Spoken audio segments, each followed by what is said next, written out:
Loin de ressembler à ce beau bâtiment, une construction, ça ressemble plutôt à ça à la base. Et en fait, ce sont des gens qui sont chargés et qualifiés bien sûr de rendre ces habitations beaucoup plus agréables à regarder et bien sûr à habiter. En fait, ces gens-là s'appellent des finisseurs. Pour en savoir plus sur ce métier, eh bien, nous sommes partis à la rencontre de Sandra, qui est chef d'équipe en gros œuvre dans une entreprise en bâtiment. C'est parti.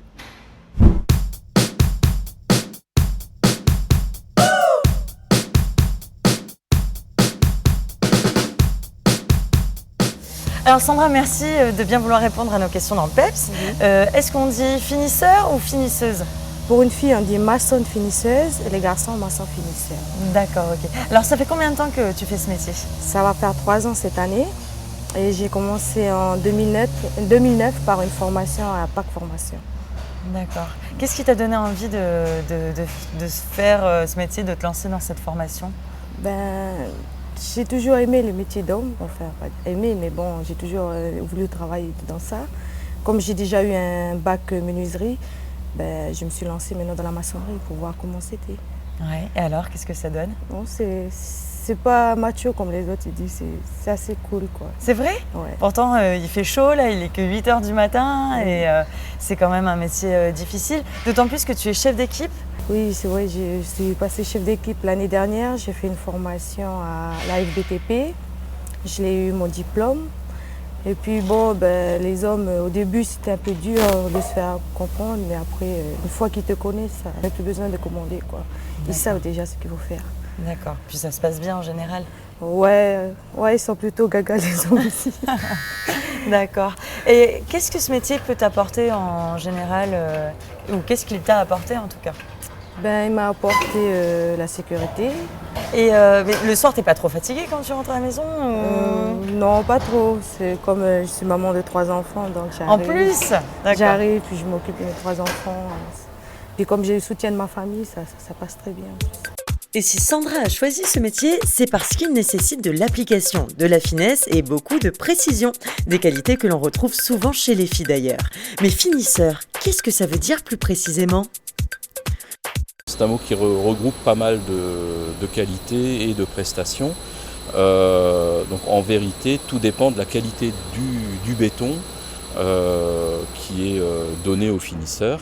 Il peut y avoir des erreurs de fabrication qui seront rattrapées. Donc il y a un peu de démolition, du coffrage et puis de la reconstruction. Ça, c'est quand il y a vraiment des gros travaux de malfaçon qui nous sont propres. Et plus couramment, ce sont des travaux de surfaçage, donc un meulage, une reprise d'arête. Ils peuvent travailler seuls ou en équipe. Dans tous les cas, ça commence par un diagnostic des travaux à réaliser sur les éléments béton. Diagnostic qui permettra de définir les techniques et les matériaux à employer pour accéder au niveau de finition attendu par les peintres.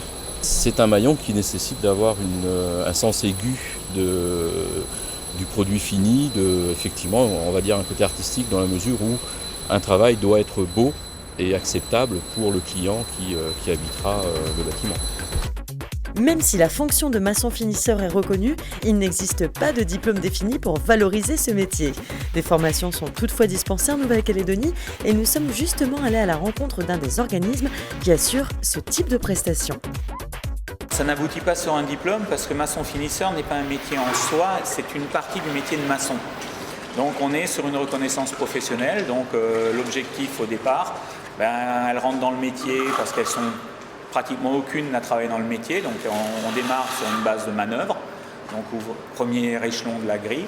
Et à la fin de la formation, on les positionne au niveau d'ouvrier deuxième ou troisième échelon, suivant les compétences acquises dans le stage. Donc on travaille en alternance. Les femmes viennent en formation une semaine par mois. Et on a sur une formation sur 7 mois. Sur 7 mois, on a 8 semaines de formation sur lesquelles elles voient les bases du métier qui sont la maçonnerie, le coffrage, le béton armé. Donc on monte un mur sur lequel il y a un petit peu ce qu'on voit sur les côtés pour le toit, ce qu'on appelle un pignon, une arase. On voit les fenêtres, les appuis de fenêtres, on part des fondations pour comprendre qu'est-ce que c'est le métier. Et ensuite, ça nous permet de travailler les supports de finition. Et petit à petit, on monte en compétences pour arriver à la finesse la plus soignée.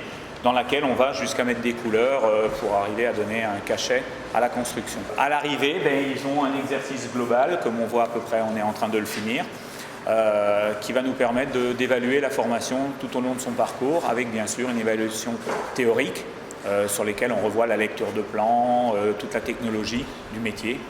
Donc les différents produits, comment les mettre, à quel moment, quelle épaisseur, combien de jours de séchage, quels produits utiliser.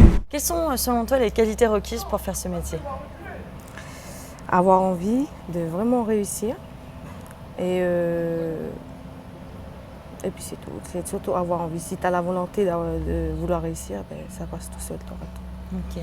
Qu'est-ce que tu pourrais dire aux autres jeunes qui aimeraient faire ce métier? Et notamment aux filles, pourquoi pas, vu que tu es une fille aussi, peut-être leur donner des arguments? C'est pas un métier difficile, comme on dit, quoi. Au début, on avait vraiment peur les premiers jours, mais après, une fois que tu es dedans, ça passe tout seul, quoi. De ne pas avoir peur, surtout les hommes sont gentils, sont compréhensifs. Si on a besoin de quoi que ce soit, ils sont là. Et ils sont derrière, quoi. Quels seraient tes projets pour plus tard? Essayer de calculer chef de chantier. Waouh, carrément, chef de chantier. Ouais, super. Voilà. Ok. Merci Sandra pour avoir répondu à nos questions. Puis bon courage à toi, bonne continuation. Merci. Et bien voilà, vous savez désormais à peu près tout sur le métier de maçon finisseur. Et comme d'habitude, on se retrouve dès la semaine prochaine à la même heure sur la même chaîne avec le même peps. Salut! C'était une émission proposée par le Centre de documentation pédagogique de la Nouvelle-Calédonie.